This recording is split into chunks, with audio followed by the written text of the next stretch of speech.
Hello everyone, it's Tanya with Scribbles in Time. I'm going to do a flip through of my latest journal, and this is the journal that I made using all 4 of the kits from the video that I just uploaded, so it'll be the video right before this one where I show a flip through of the 4 Grandma Junk Drawer journal kits. And I created this journal using all 4 of the kits.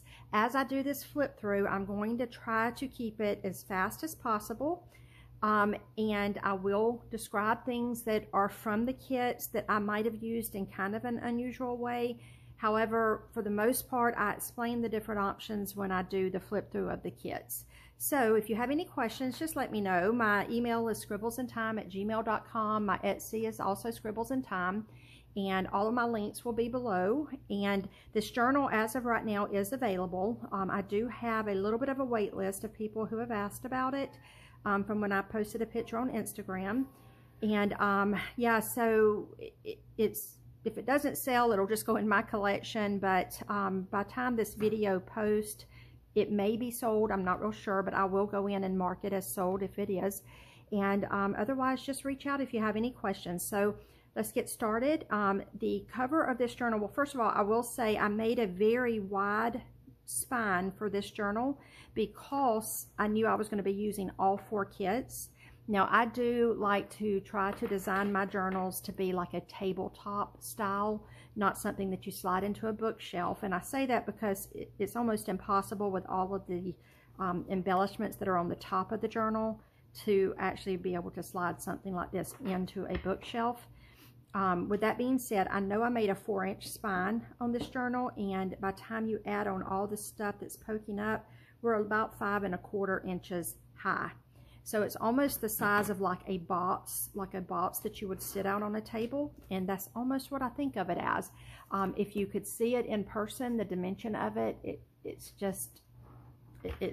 like a box, and it is full of stuff. And yeah, so let's go ahead and talk about the cover. Now, I do like to think of my journals as being heirloom pieces. I like to think of them as holding many memories for years to come and something that you hopefully would keep and cherish for a long time. So with that being said, I try to attach things in a way to where they're very secure. And the reason I'm explaining that is because I want to show you the driftwood sticks. So I found this driftwood when I was in Maine. I talked about that in a previous video, how we went to this little shoreline and stuff that had washed up was absolute treasures. I grabbed as much of it as I could fit into the little bag that I had and just brought this stuff home and have had so much fun with it. I've already told my husband I want to go back. We're talking about it. We just have too many places we want to go. So anyway, there is driftwood from Maine attached to the top of this journal, and I attached it by actually stitching different sections of it into the actual cover. And I say that because if this is something that you sit out and over the many years, if these sticks start getting broken or anything like that, they are stitched in different segments through the cover. And I try to also, you can see the twine and string where I try to actually attach the little pieces to other pieces so that over the years, if they start to break, embrace that, love the imperfections, and hopefully the majority of it would still stay attached even if the sticks were to get broke. So yeah, if you'll look at all the different little fibers and everything I have hanging off of the sticks, in person it's just so noticeable, and I think it adds so much personality. I kind of wrapped a big piece around these pieces here to add just extra security. Here I did this bow out of this little bit of ribbon, and I ran a little piece of this rusty spring through it just for some dimension and personality. I had thought about attaching some of the little beads. They're not beads, they're stones. They're like chakra stones. There's all different kinds. There's quartz. There's just a different variety that are randomly in the little jar in one of the kits, but I took them out of the jar. I did attach the jar in a way that it shows from the front as well as the shell. And then I put these little beads in this jar. They don't have holes in them. They're like filler beads for a vase or something. And I put them in there because to me they look like bubbles. And with this being a fairy journal, I just thought the bubbles were so whimsical and, you know, childlike and just, you know, fairy tale-ish. So I love the look of that. It looks like little bubbles in there. And then the shell that came in one of the kits is attached there. I've layered the cover that comes in one of the kits on the front of the book with different pieces of paper and things like that, just kind of poking through. This little piece right here with that's a little piece of the book spine from this book here that's attached right there. And it has the little red stripes in it, but that in person that just pulls out the little pieces of the dark pink and red colors that are in the cover and the fabric. So I love that. I did run the fabric that's included with the kits here as the spine, and I did it kind of just wonky stitching through there. I did put my mind's gone blank, like batting inside of here to give it kind of a quilted type feel, and then ran this fabric across like a belt across the spine. And then the handle that comes in the kit, I kind of decoupaged on this old it's like a nostalgic looking tape, like a washi tape that with old looking ads on it, and I attached that to the handle. That's actually a piece of a, not cabinet card, but like a photo frame that came in an old photo album attached there. And I just put all of that onto that wood handle, and then, as I said in that other video, I ran hanger wire through here and shaped it like a handle and stitched it on to the side so that it shows from the top. And the fairy pin I put there with some fabric behind it, and you can see it was a ruffled fabric, so you can see the stitches there, and then the little tear at the bottom. I grunged up the frame. This frame sadly did not have a crack in it. I thought that it would or did, and it did not, because I was pointing out that it's really cool when you do get one that's cracked, because you can make it have personality, and there's nothing wrong with it. This is a piece of driftwood that's included in one of the kits. Now, I did oil mine to make it a little darker. I just rubbed oil on it and brought out its actual furniture wax is what I used. And it just brought out a different tone in the wood, and you can see the grains better in it. I used a lot of the little stones. There's my mind, I thought if I just kept talking it would come back to me. There's jade, there's quartz, and I cannot remember the different types of stones right now.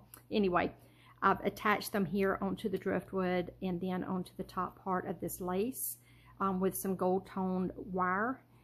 And then hanging off of this button up here, I did some more of the braiding with the different fibers, the twine, the cords, the wax linen thread, and just strung up a lot more of the stones across there. Some of these were from my stash, some were in that jar from the kit.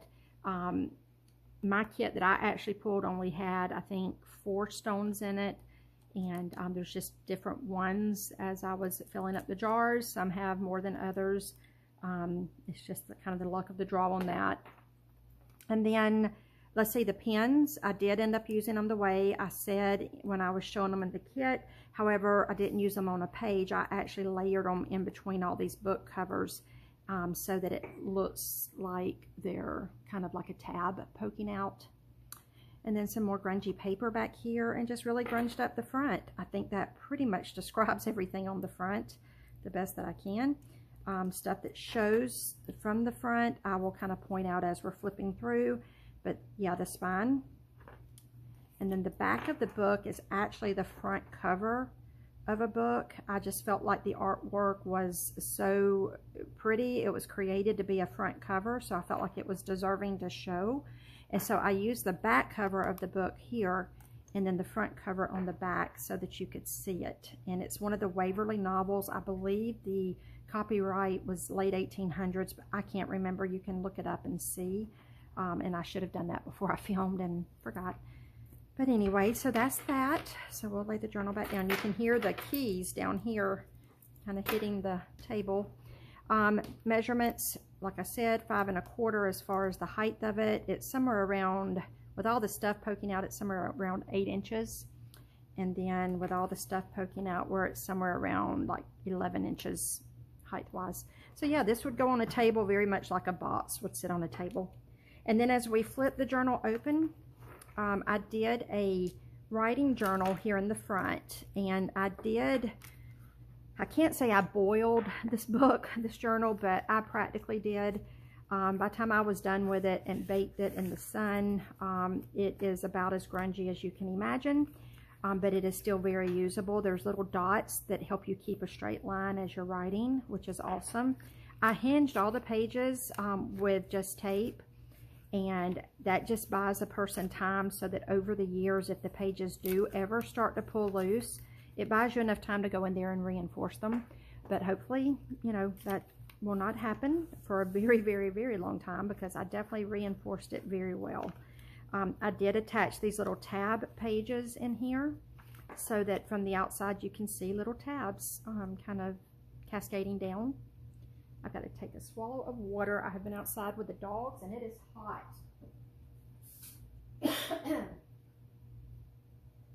Excuse me for that. I'm so sorry. Okay, so I did attach buttons here. I used this pretty fabric that I had in my stash there. And the buttons are actually going all the way through the front spine and attaching to these buttons as well, which are included in one of the kits. I have a horrible tickle in my throat. I'm so sorry. Okay, I did one of my bird nests here in the front, and this I've explained in other videos. I call these bird nests because you can tuck so much stuff inside of it, and it just kind of holds it like a bird's nest holds what's inside of it. So to me, I just call these bird nests. And I've hinged it all, used some of the rusty staples from Kathy at Rust Paper Scissors.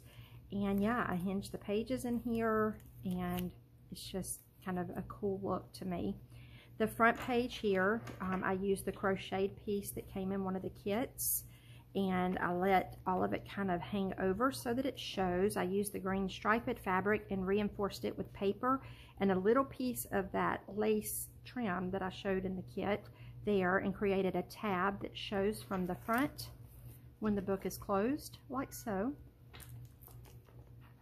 Oh, I did fail to show that hanging off of the back of this book is where I attached a piece of that strip that's included in the kit, and then from that I tied on the shell in the jar on the bottom, and on the top I did the little heart charm and one of the zipper pulls. So that shows on the cover. So that's everything about that. That's the bird's nest. The front page we've already talked about. Now I did just kind of tuck a little piece of paper here just to demonstrate that this is a pocket. I put some of the extra, since I did all 4 kits, I had extra of the postcards. I did put those back here in an envelope, but one could be added here just for visual interest. But I did not do that. I figured the owner of the new journal can do their own little artwork and stuff in there, although I did add a lot. Here is a piece of the tape that I had actually used on this handle. And so I put a piece here just to kind of show you what it looked like. And then a pretty little dolly there. Here's one of the postcards, and I put one of my feathers that I have from home on here that we have found. We have a lot of blackbirds in our yard, and I always try to go out there and collect any big old feathers that they leave me.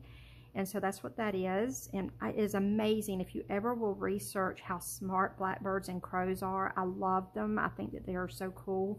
They're a little bit scary to me because they're so big in our yard. But anyway, yeah, so there's one of the postcards with kind of a collage behind that. And then here I painted a fairy. Her wings are back here. I just kind of put that little piece that comes in one of the kits there. And then I stitched on some of the stones to the fairy's wings. And then up here on the top, they almost blend with the background, so you barely see them, but they're just really a cool touch. And then I sealed it. I added some cardboard here and just painted and sealed that. And honestly, I did the white on here trying to depict like lightning bugs, like a fairy out in the woods with the night light bugs lighting up, but I don't know how well that is showing off. There is this little extra string here, and with the extra lace that I tucked in the back, you can go in, if anyone buys the journal, and put a piece across here and then just tie this string so that there's a piece of lace here. I started to do it, but then I didn't know if the new owner would want the piece of lace in another way. I just kind of did a collage here with some paint splatter that was leftover paint, and then I added this piece of ruffle here, and I did my 2 crocheted flowers that come in the kit there. I just thought it was pretty with that collage. On here, this is something I like to do. So anytime I have paper with lines, I will come in and try to add little pieces across a blank page. If the person, since this is mixed media paper here, if the person who gets the journal wants to paint, they can literally gesso over all of this and still paint. But if they choose to write, for me, these little lines as I'm journaling on a page, it drives me crazy when I start writing, you know, like slanted. And these little lines kind of ground me when I'm writing on a page. It helps me keep my writing straight because I have a point of reference to just keep myself going straight. So I like to do that every so often on blank pages. So I did it here just to kind of show you, and I think I did it in one other spot back here. I attached the feather on just with the clip. That way, whoever gets the journal, if they want to go in and create a piece of art or journaling with some different colored pencils and that kind of thing, they can go in and add this feather. They can stitch it onto a page. They can do whatever they want to with it without me having had made that decision for them. Although, like I say, I did just enough in here that just adding some quotes and stuff will definitely fill it on up. I did hinge all of the pages with fabric of the mixed media paper. Here's where I added some more of the lines so that when you write it's straight. Here is the doily that came in one of the kits. I put it here. And then I did a paper bag here just because I love the way the paper bags provide you with pockets as well as the handles that show from the outside of the journal. And then I did a big collage here with one of these snippet rolls, and I attached the postcard there. And I just thought that was so pretty. I love that scene. Does it show? I love it. And then with this bag, I clipped it closed with the clip that comes in one of the kits. And then I used the other piece of that green striped fabric. I reinforced it to make it hard. I reinforced it with some paper, cardstock, so that the tab was hard. And then on this part of the bag, I actually tore open the bottom of the bag and created like this little journal here. Left the strings in case you want to tie a piece of lace there. This is actually a place you can slide something like a ruler or a pencil or pen or anything in there, as well as on the other side. I left that open. It can be glued down if the person wants to glue it down, or they can put a paintbrush there or something. And then, yeah, I lined the inside of the paper bag and just created this little makeshift journal. And did it that way. So there's other area there that's also got the little places where you can tuck something. And that's that. I put a little piece of that ribbon there. And it kind of will fold up a little bit more if you want to journal a secret note back here or something back here that you don't want it to be so obvious. You can fold this out like that, journal, and then fold it back up, and nobody has to know it's there. And I love that too.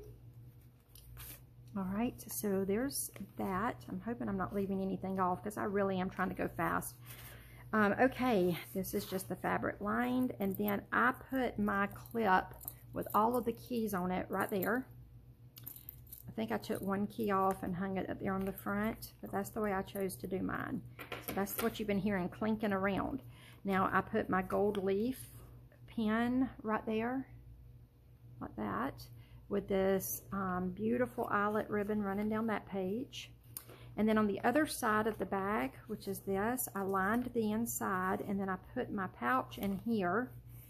And then my little tag with my Scribbles in Time and the Lily of the Valley, and then the other 2 tags from the kits. Okay, and then inside of this bag I put the leftover ribbon that I didn't finish using from the kit, and then the clip and the little applique from the kit. I want whoever gets this journal to have an opportunity to play. There's also those 2 little prongs in here. If I can get them to come out. There they are. So yeah, I started to run these through the handle right here of the bag just because I thought they looked so cool. But I just figured the person who gets the journal needs to have the opportunity to enjoy some of the stuff from the kit and play around with it and make this thing your own. All right, so let me close that up and tuck it back down into the bag. Here's the other side of that dolly. And then this is, this is such a prized possession of mine. So Dee made me this bag and I love it. And she made a couple. She's not, I don't think she has any in her Etsy shop or anything like that. I think she was playing with the idea and decided not to, but I did go ahead, I checked with her, made sure it was okay with her, and with her permission, I did use it in this journal. And this is how I chose to use my green piece that comes in the kit. I ran it through the spine like that, and I tied a knot so that it won't pull through on either side. And then I created these little loops on the bottom of the bag so that whoever gets the journal can remove the bag like that, put paint brushes or whatever in it, calligraphy pens, whatever form of art you like to do, put your stuff in here, and then you can use it throughout the journal, and then come back and when you're done and just run this through it and retie it. So you run through it like that, and then down here run it through the other loop. I shouldn't have even removed it because this will take me time since I'm not going to pick the book up. There we go. So you just run it through like that and then tie it here like so. And I just choose to tie it in a bow. If ever somebody doesn't want this to be removable, they can then tie this little bow and secure it so that it doesn't come untied, and this bag is now attached inside the journal. And then inside this one, I did put all of this stuff for the wax seal. Now this heart that comes with the kit, it's a little bit too big for the wax. It does fit in there, but if you put your wax in there and then do this, it kind of overlaps it a little bit. So it's not the best sizing. You almost would have to go with a smaller seal. These do come in other sizes, but this was the size that I liked for hanging as charms and that kind of thing. And see, I almost ran my cord through there so that the bow was through it. But then I thought, you know what, I'm going to keep all the wax seal stuff in this bag. And so that's the way I did it. Here is a crocheted dolly, and this is where I put the cute, precious little cat. So from the outside of the journal, it looks like it's just kind of hanging on. I don't know how well that's going to show on camera. But I stitched it on like that, and then from the out, it's just a little whimsical touch, just real quirky, and I love it. So from the outside of the journal, it just barely shows peeking out, and I love it. Crocheted piece there, some more mixed media paper with the fabric hinging, and then for my envelopes, I chose to use, so I've grabbed another one out of my stash. You can grab a piece of paper, a piece of cardstock, or create your own envelope. But yeah, I put 2 envelopes together, hinged them with fabric and paper, and used rusty staples. I did a little wonky sketch there of a tree, and it's sealed on there, but you can always gesso over that. And then I just put an extra postcard in each one of these pockets that came with the kits, like that. And then there's one in the other one as well. That one. Okay. And this is actually the center of this signature, and so from it I tied my little wooden spool, and I attached my wooden spool down on the end with some twine and a piece of grungy green fabric that was wrapped around one of the kits, and did it that way so that it's hanging out from the bottom. And then the other mixed media paper, and then this is where I chose to use my little paper clip. I did a big postcard there and just put the paper clip right across I like it with it up because the flowers are facing upwards that way. And it's pretty with this fabric. And then on the back of the journal, you see the other part of the fabric with the buttons that then attach these buttons here. And I wrapped the spine, since this is the front of the journal, the spine was right here. So I wrapped the spine here, stitched it down and attached it to the back, and then put a pencil in there like that so that it can be for writing or sketching or whatever. Okay, that completes the flip through of this journal. I did okay, I think. I did 25. We're coming up on 26 minutes, and I'm fixing to end this video. And I think this is much better time-wise than trying to tack this on to the end of the last one. So I apologize for that. Y'all know how I am. Either love me or don't. It's just the way I am. So anyway, thanks for watching. Thanks for hanging in there with me. I hope that you all have a very blessed day and know that you're loved.